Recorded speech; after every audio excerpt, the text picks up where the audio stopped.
Dangerous Journey by Alwyn Cox.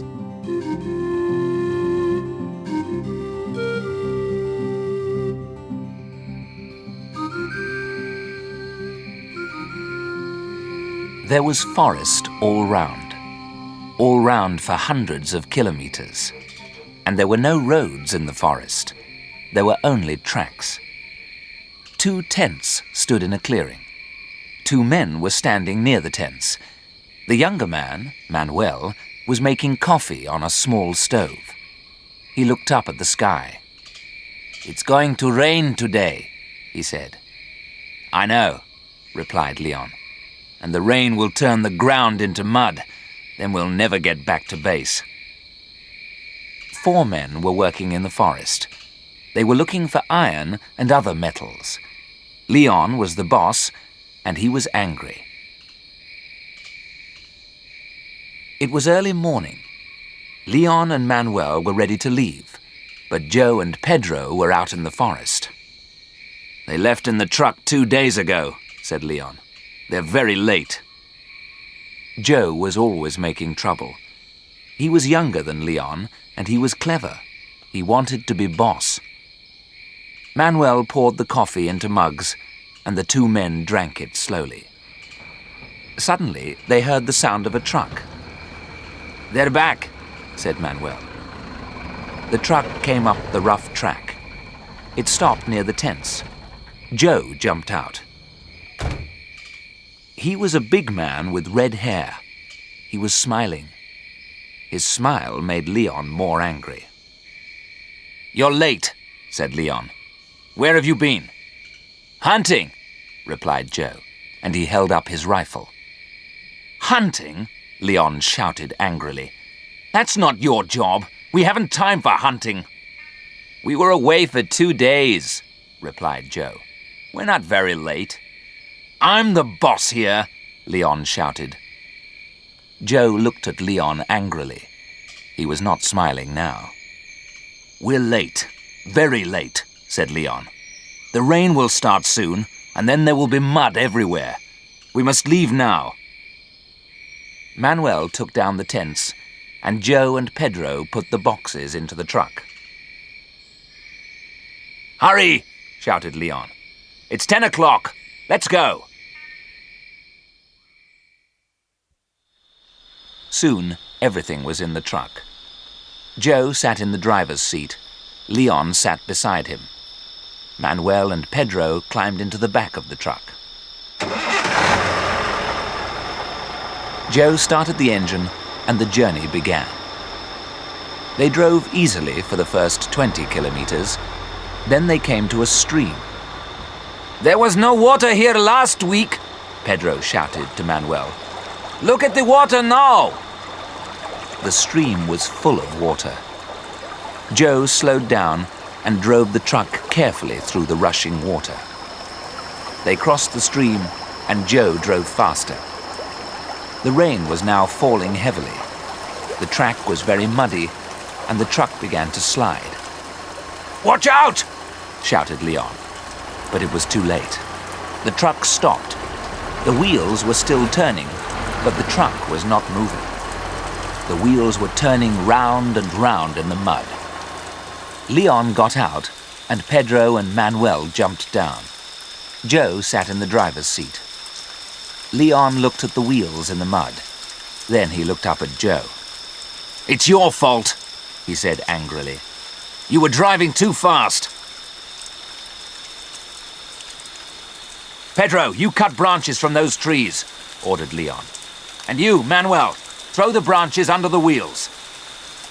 Pedro got a large knife out of the truck, and Manuel helped him. Leon turned to Joe. "You, come and help us." Joe did not move. "I'm driving the truck," he said. "That's my job." "I'm boss here," shouted Leon. "Come and help us." Joe did not say anything. He did not get out of the truck. Leon looked at him angrily. Then Leon walked away. Manuel and Pedro threw branches under the wheels. "Okay, that's enough," said Leon. "Let's go." Joe started the engine again. Pedro and Manuel pushed the back of the truck. The wheels turned and the engine roared. But the truck did not move. "Push harder!" shouted Leon. Suddenly, the truck moved forward. It was out of the mud. Pedro and Manuel shouted happily.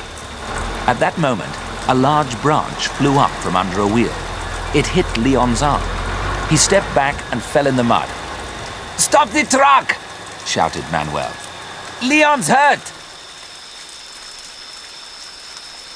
"My arm.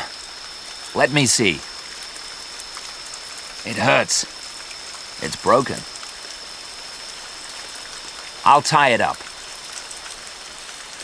"That's better, thanks. You're lucky it's your left arm." "Yes, I can use my right."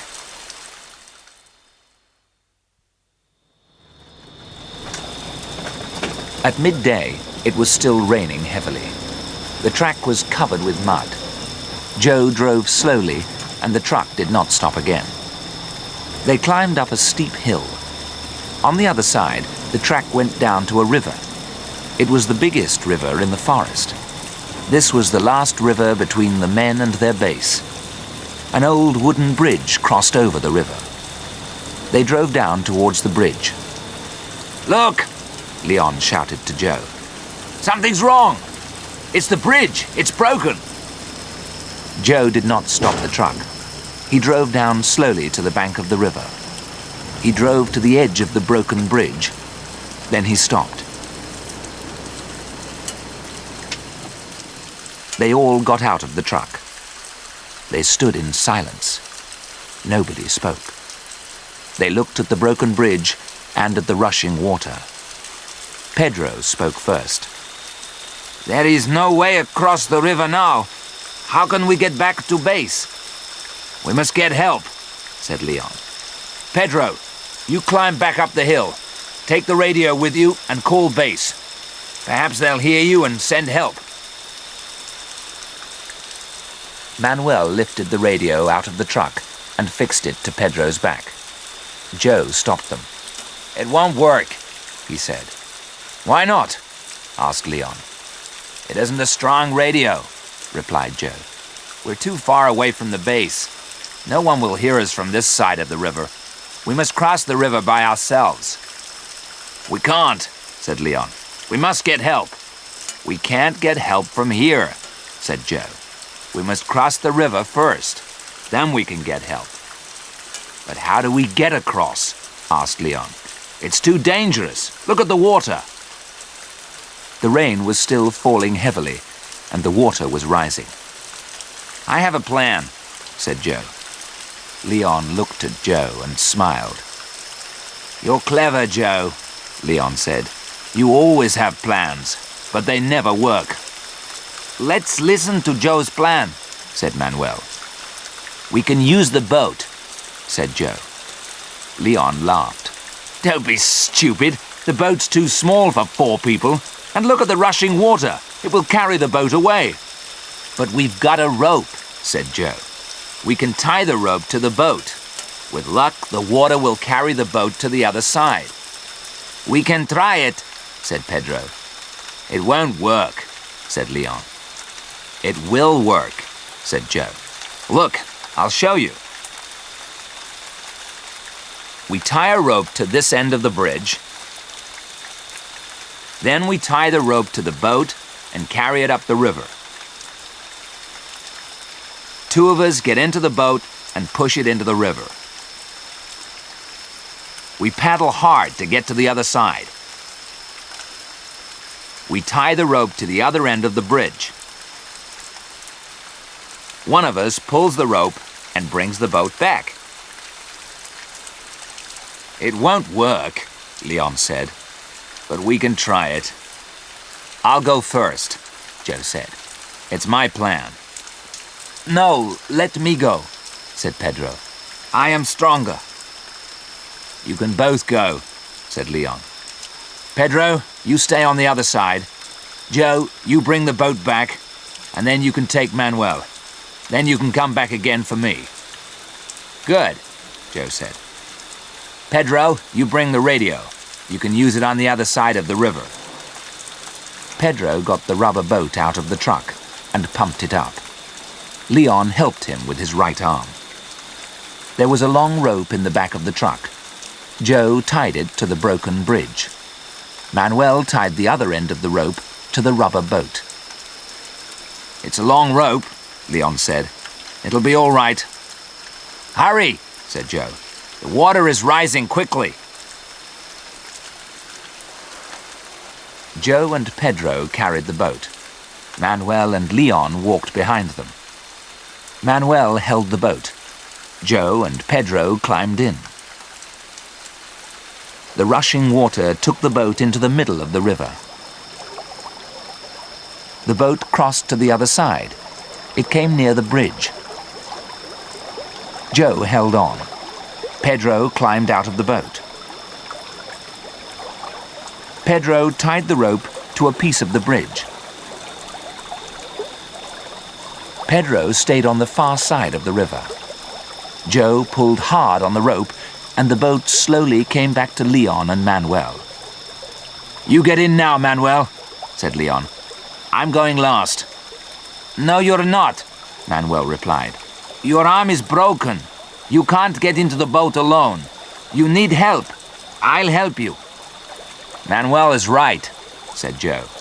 "You need help, Leon." Manuel helped Leon into the boat. He sat down in the boat, and Joe pulled hard on the rope. Trouble came suddenly. Joe and Leon were in the middle of the river. Leon saw the tree first. The rushing water was pulling it down the river. "Look out!" Leon shouted. Joe looked round. At that moment, the branches of the tree hit the boat. Joe held onto the rope. His feet slipped, and the boat moved away from him. "Hold on to the rope!" Leon shouted. But Joe did not listen. He let go of the rope and swam towards the rubber boat. Joe was a good swimmer, and he soon reached the boat. He held it tightly and kicked his legs hard in the water. The boat moved away from the tree. "Good!" Joe shouted to Leon. "The boat's free!" "Leave the boat!" shouted Leon. "Save yourself!" Joe did not listen. He held the boat and kicked his legs. A few moments later, Joe heard a loud noise. "What's that?" he asked Leon. "It's a waterfall," replied Leon. "The water will pull the boat over. Leave the boat! Save yourself!" "Look!" shouted Joe. "There's a rock in front of us. We must reach it." "Don't be a fool," said Leon. "Save yourself! You can't save me!" The water rushed round the boat. It was pulling them towards the waterfall. Joe kicked his legs harder. The boat moved quickly towards the rock. "Get ready!" shouted Joe. "Jump for the rock!" Leon was ready. The boat came near the rock, and Leon jumped. Joe let go of the boat and swam to the rock. The two men lay on the rock. For a few minutes, they did not say anything. Then Leon turned and smiled at Joe. Joe had saved his life. "We're not safe yet," Joe shouted. "The rain has stopped, but the water is still rising. It'll cover the rock in an hour or two." Joe was right. There was water all round the two men. In front of them, the water dropped over the waterfall. Behind them, there was the broken bridge. "We must get help," said Leon. "But how?" "Pedro," replied Joe. "He can help us. He's got the radio."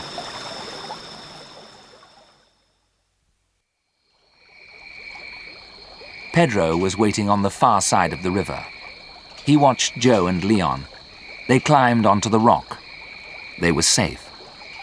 "They won't be safe for long," thought Pedro. "I must call base and get help." Pedro climbed up the hill behind him. He walked quickly for half an hour. At the top of the hill, he climbed onto a high rock. He took the radio off his back and pulled out the aerial. Pedro spoke into the radio. PX-75 calling base. PX-75 calling base. He waited and listened. PX-75 calling base. PX-75 calling base. There was no reply. PX-75 calling base. PX-75 calling base. Philip was sitting at the control desk. He was listening to the radio. PX-75 was Leon's number. Philip turned the dials of the radio. The voice became clearer. "Hello, PX-75, said Philip. "This is base. What's your message? Over." "Hello, base. PX-75 here. Pedro speaking. Can you hear me?" "Loud and clear, Pedro. What's your message? Over." "We're in trouble," said Pedro. "The bridge over the River Sandano is broken. Joe and Leon are on a rock in the middle of the river. They are above the waterfall. Can you send help? Over." "River Sandano, near bridge, above waterfall." "Okay, Pedro. Help is coming. Over." Pedro climbed down the hill to the broken bridge. Manuel was waiting on the other side of the river. Pedro shouted and Manuel waved. Both men looked down the river. The water was rising fast, and the rock looked very small now. On the rock, Joe was holding Leon in his arms. Leon's arm was covered in blood. His eyes were closed, and he did not move. Then Joe heard the noise. A helicopter. It was high above the broken bridge. "A helicopter!" Joe shouted. "Leon, look!" But Leon's eyes were closed, and he said nothing. The helicopter was soon over the rock. A rope was lowered, and Joe held it. Then he tied it round Leon. Joe held Leon with one hand, and he held the rope with the other. Slowly, the two men were lifted in the air.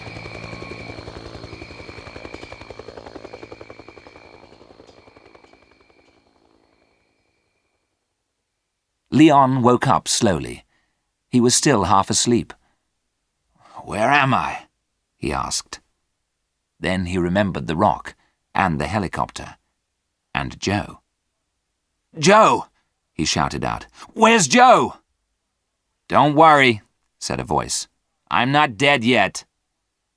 Leon opened his eyes fully and saw Joe. Joe was smiling. Pedro and Manuel were standing next to him. The four men were in a hut at base. Leon was lying in bed, and his arm was in plaster. "You'll feel better in a few days, Leon," said Joe. "I feel better now," said Leon, "but I need a drink." "Water?" asked Manuel. "No, not water," replied Leon.